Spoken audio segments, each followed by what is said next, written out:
Hi, welcome back. I'm very happy to introduce our next guest, Gilles Fedak. He is the co-founder and CEO of iExec. Thank you very much for joining us here.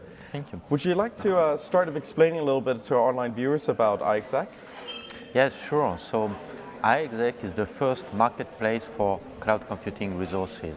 Okay, so the idea is that we're creating a decentralized marketplace where anyone, could be individuals, could be companies, can monetize the servers, can monetize their applications or their data sets. And so this is very new. We do it in a decentralized way, using blockchain technology, in particular using the Ethereum blockchain. So there's definitely some questions going to arise, such as payment, security, availability.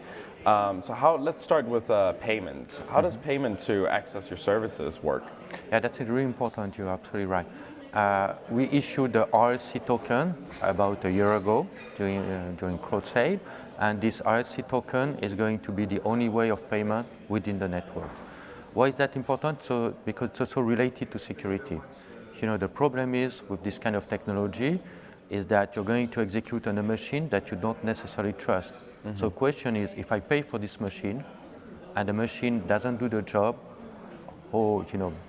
there's a problem. So the way we do that is that we are building a technology on top of this token. And when machines are ready to execute an application, we ask them somehow to stake the token.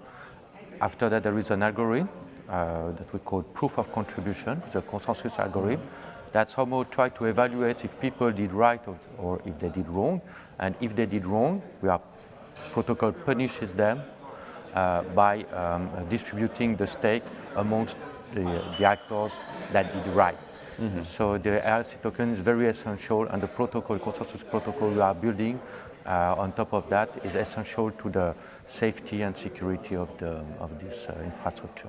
So what about security at the actual hardware level to ensure, for example, like disaster recovery? Let's say you have put your data in this decentralized cloud system and you want to retrieve it, but however, one of the data centers had a fire or flooding. Yeah, absolutely. How would you ensure the data's longevity and it continues to be there? Exactly. So that's a good question. Typically, you have solutions regarding this issue by using redundancy. So redundancy is the idea of you are copying the same data on several places so that if one fails, you can still recover on another. So almost like sharding the data across the It could be the sharding network? the data, yes, it could be.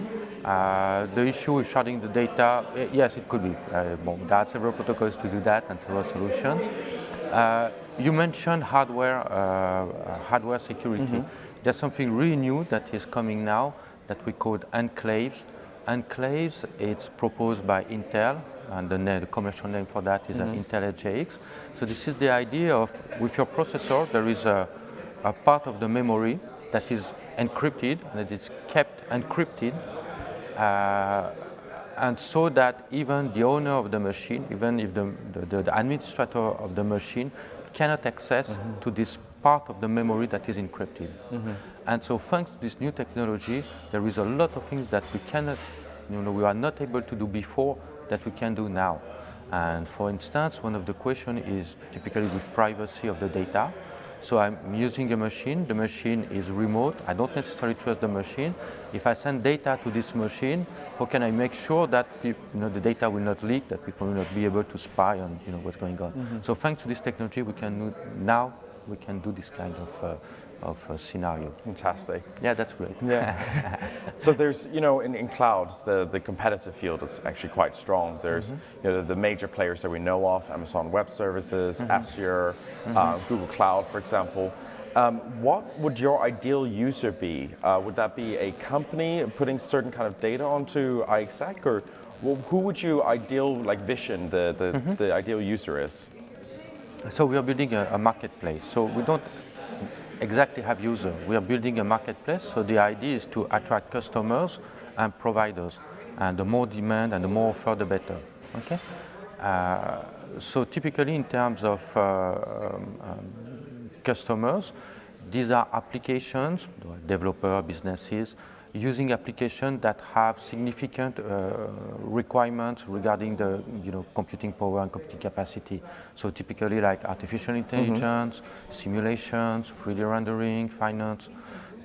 Typically artificial intelligence, you have to train the neural network, for instance, and this is really compute intensive, and sometimes can also be data intensive. Yes. Yeah.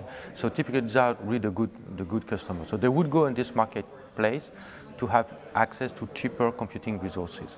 So on the offer side, here you would have either cloud companies, could be traditional cloud companies, could be one of them, could be data centers, or what we also envision is what we could call a public worker pool. This is our own terminology. But public worker pool is the idea of the individuals will join. It's a little bit like mining pool. So if you know how mining works, when you're a miner, an individual miner, you usually join a mining pool, and the mining pool makes sure that you have something to compute. Okay, so it's the same idea as an individual. If your PC is idle, you can monetize your PC by joining a worker pool, and then the worker pool will execute this computation. And our goal is to balance the demand and the offer and attract as many players in this decentralized marketplace. So it would allow almost anyone with extra server space to join the network? Absolutely, that's the idea. The idea is to have a market that is as open as possible.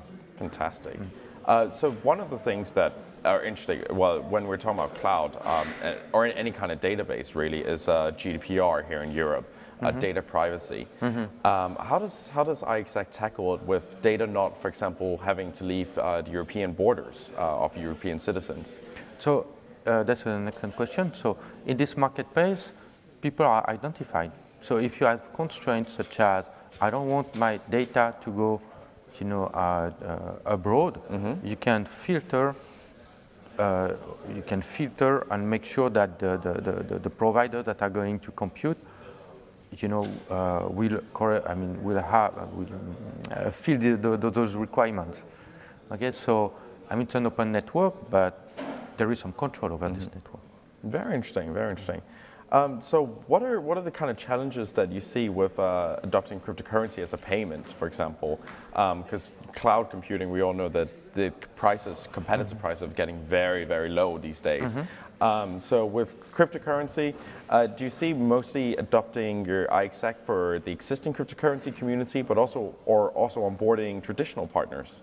So right now we are first addressing what we call the dApps. So the dApps, these are these decentralized applications built on top of the blockchain, and that have really this idea of decentralization really, at the core of their business model. So for them, there is definitely no friction going in cryptocurrency. This is what they do, on a day-to-day basis. And for them, we are really solving a problem, which is a problem related to the scalability issue.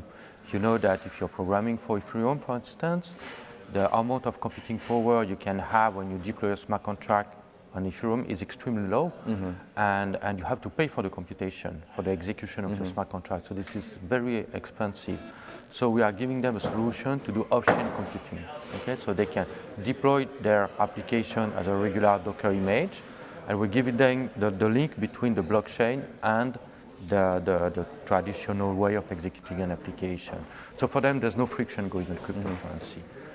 Once the market has significantly evolved, and once we have a lot of cloud providers, public worker pool, etc., we expect the price of this market to be probably cheaper than centralized cloud provider, because there are going to be more competition. And in this case, we can expect that people will come from the traditional cloud computing to this decentralized version of cloud computing. That could make sense. For sure. So actually, you could almost use iExec also as a disaster recovery kind of strategy, because you're decentralizing across several different regions instead of to one major centralized database, for example. So we are not focusing on storage, and to be honest, we are more focusing on computation than storage, yes. even though we will allow for monetization of data set.